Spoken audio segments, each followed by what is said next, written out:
one of the things that we hear on the ground is there must be trust for the public. See, you can have the best law in the world, but if the implementation is bad, the public is not confident. One example, let's compare Australia and Malaysia when it comes to banking. If you have a scamming situation for your banking, you call up your bank, the only thing that they can do is to stop the transaction, correct? For example, if it's your credit card, and then they say that they terminate your services, that's it. No way will the bank refund your money. Betul tak? Yes, let's be honest. that's correct. And in our, I don't know, maybe the government will be upset with me after this. From my observation is that, why can't we tell the bank, if we put money with you, can't you give us an insurance that this money cannot go missing under scamming? For example, because scamming is not the fault of the users. But then, compared to Australia, I'm told, but I don't know whether I'm right or wrong, but in Australia, the bank does reimburse you back.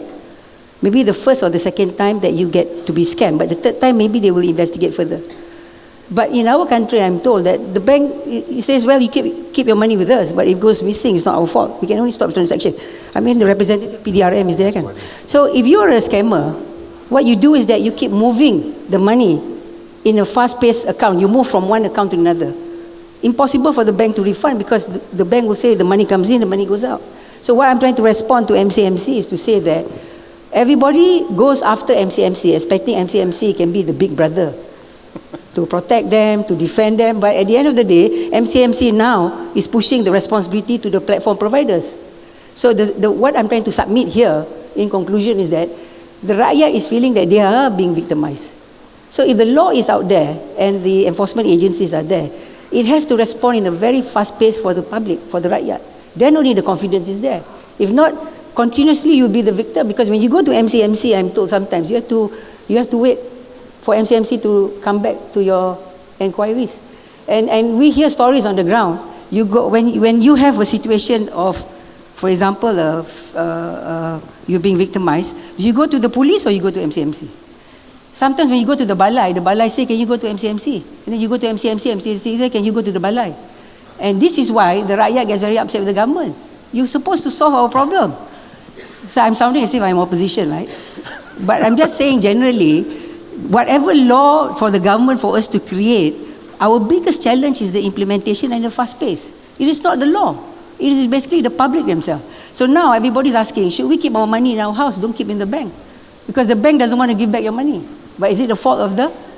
so that's basically the question. This is more of a moral question I'm asking. Okay, bahagian undang-undang nak buat kajian lebih mendalam tentang isu mangsa dalam jenayah cyber. Bukan saja dalam elemen jenayah cyber, online harms, digital offences. Saya cakap tadi tentang beberapa negara punya bidang kuasa macam Singapura, dia melibatkan hukuman sebat kepada pesalah.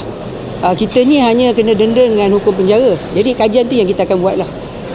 Tambahan juga yang saya sebut tadi tu macam UK dengan Australia, bila mangsa jadi jenayah mangsa dengan penggunaan penipuan dalam talian, macam bank-bank yang terlibat, dia pulangkan balik duit mangsa.